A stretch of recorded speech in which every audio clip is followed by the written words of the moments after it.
Okay, class. I wanted to give an example of some of the shadow problems. And so this will help you with the shadow activity as well.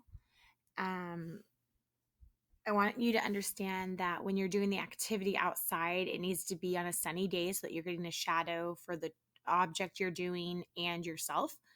Um, and so we can measure shadows on the ground with a tape measure very easily. And then you can measure your own height. And the object of this is how to get the height of something that's really tall, though, where we can't necessarily take a tape measure to it. So in this example, we have the tree's shadow, we have the person's shadow, and we have the person's height. And we're trying to find the height of the tree. And this is very similar to what you're doing in the activity.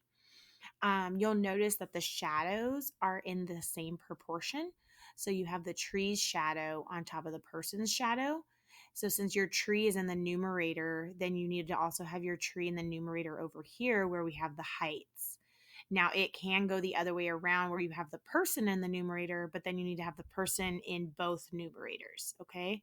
And so you have the shadows in one because we're comparing shadow to shadow, and then we're comparing height to height. So you need to make sure it's set up that way. So in this case, the tree's shadow is 18, right? And that's going to be over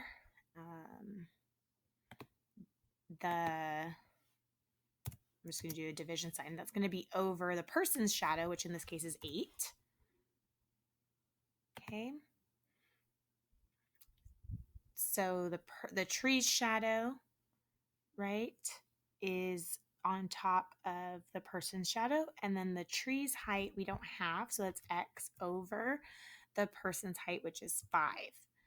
And so then we're actually going to cross multiply here. And so if we look at that, we're going to do the tree's shadow.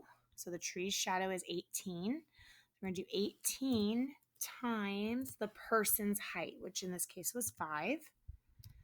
And then that's going to equal, we're going to cross multiply the other side, which is the tree's height times the person's shadow. And so the person's shadow is 8. So we're going to end up with 8x. Well, now we just have some algebra, and we know that 18 times 5 is 90. And then we're going to divide 90 by 8. And so we find out that the tree's height is 11.25 feet. Okay, so hopefully this helps you with the problems.